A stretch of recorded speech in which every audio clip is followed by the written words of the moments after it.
عاجل. وفاة الشيخ محمد بن زايد آل نهيان إثر جلطة دماغية مفاجئة، وتسلم خالد بن محمد بن زايد آل نهيان مهام الحكم مؤقتاً.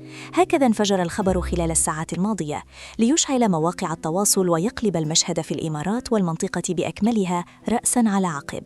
دقائق قليلة كانت كافية ليصبح الاسم الأكثر تداولاً، وتتحول أبو ظبي إلى بؤرة ترقب سياسي وإعلامي غير مسبوق.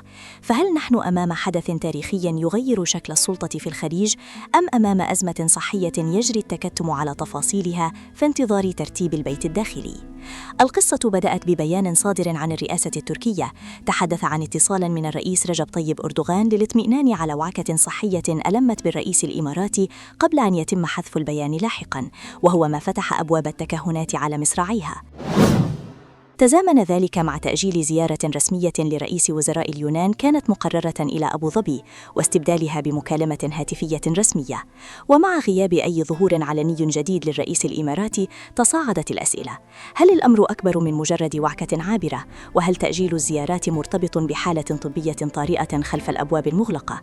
في المقابل، بدأت منصات عدة تتحدث عن جلطة دماغية مفاجئة أدت إلى تدهور حاد في الحالة الصحية، ثم ذهبت بعض الروايات أبعد من ذلك لتؤكد الوفاة دون صدور بيان رسمي من الجهات الإماراتية. هذا الصمت الرسمي زاد من حالة الترقب، خصوصاً مع تداول تغريدات تدعو للرئيس بالصحة وطول العمر، وأخرى تتحدث عن مرحلة جديدة بقيادة خالد بن محمد، وكأن ترتيبات انتقال السلطة باتت موضوعاً مطروحاً في الكواليس. لكن لماذا الآن تحديداً؟ ولماذا يرتبط اسم محمد بن زايد في هذا التوقيت بملفات قديمة عادت للسطح، وعلى رأسها قضية رجل الأعمال الأمريكي الراحل جيفري إبستين، الاسم الذي لا يزال يثير عواصف سياسية وإعلامية في أكثر من عاصمة؟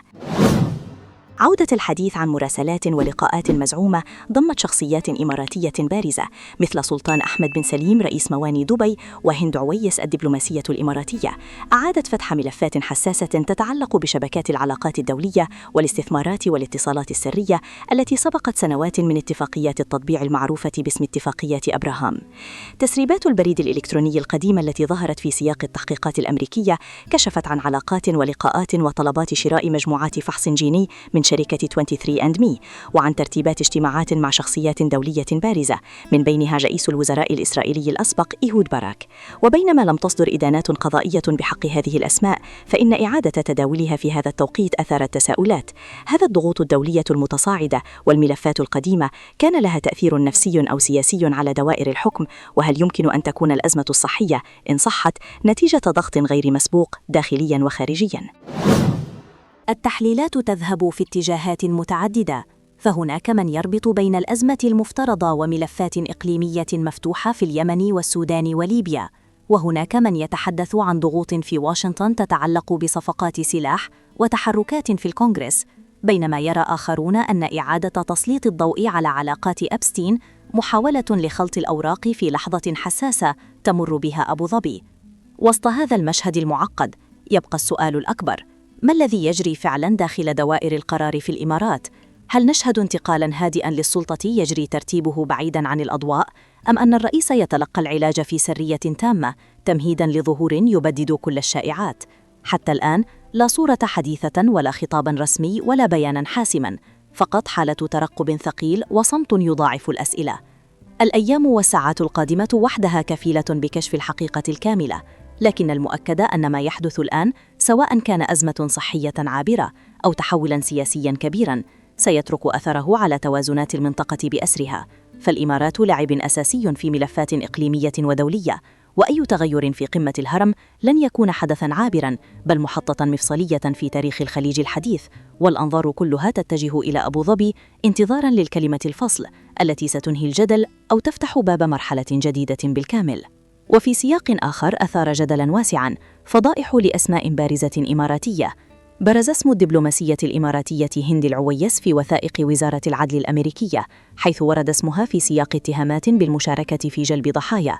المفارقة التي أثارت موجة انتقادات تمثلت في ظهورها العلني لاحقاً للتحذير من استغلال القاصرات، ما دفع مراقبين إلى الحديث عن تناقض أخلاقي صارخ.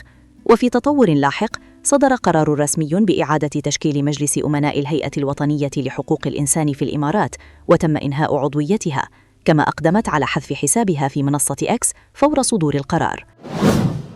اسم شخصية تشغل منصباً بالغ الحساسية.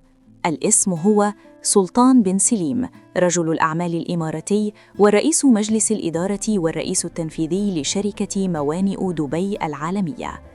الوثائق تكشف عن مراسلات بينه وبين جيفري أبستين تعود إلى عام 1018، تتناول مقترحات إماراتية للاعتراف بإقليم سوماليلاند الانفصالي، وهو الإقليم نفسه الذي اعترفت به إسرائيل لاحقاً في سياق السعي للسيطرة على مدخل الملاحة في البحر الأحمر. وتشير الوثائق إلى أن شركة موانئ دبي العالمية تسيطر بالفعل على عدد من الموانئ الحيوية في تلك المنطقة، من بينها موانئ بربرة وبوساسو، والتي ورد ذكرها في سياق نقل معدات إلى جهات مسلحة. الأخطر من ذلك أن اسم سلطان بن سليم يظهر في مراسلات أخرى تشير إلى استخدامه عنوان منزل جيفري أبستين في نيويورك لطلب 30 مجموعة اختبار للحمض النووي. سبب هذا الطلب غير واضح، غير أن وثائق أخرى متداولة تربط بين هذه الواقعة ورسالة أرسلت إلى أبستين عام 2017 من سيدة تدعى ماشا دروكوفا، تحدثت فيها عن ضرورة التعامل فقط مع أشخاص خضعوا لاختبارات تثبت أصولهم اليهودية، بزعم أن مستوى ذكائهم أعلى من غيرهم. كما يظهر اسم الشخصية نفسها في مراسلات تحرض ضد المصلين المسلمين في المملكة العربية السعودية، وتصفهم على أنهم قد يكون بينهم إرهابيون، فضلاً عن مراسلات أخرى تتحدث عن تسهيل مرور شحنات متجهة إلى جزيرة أبسكين. محتوى تلك الشحنات غير مؤكد، لكن الإشارات الواردة تفتح أبواباً واسعة للشك. وتشير وثائق إضافية إلى دور لسلطان بن سليم في ترتيب مقابلات بين جيفري أبستين وإيهود باراك، رئيس وزراء الاحتلال الإسرائيلي السابق، في سياق تمهيد خطوات التطبيع وتوطيد العلاقات بين الإمارات وإسرائيل.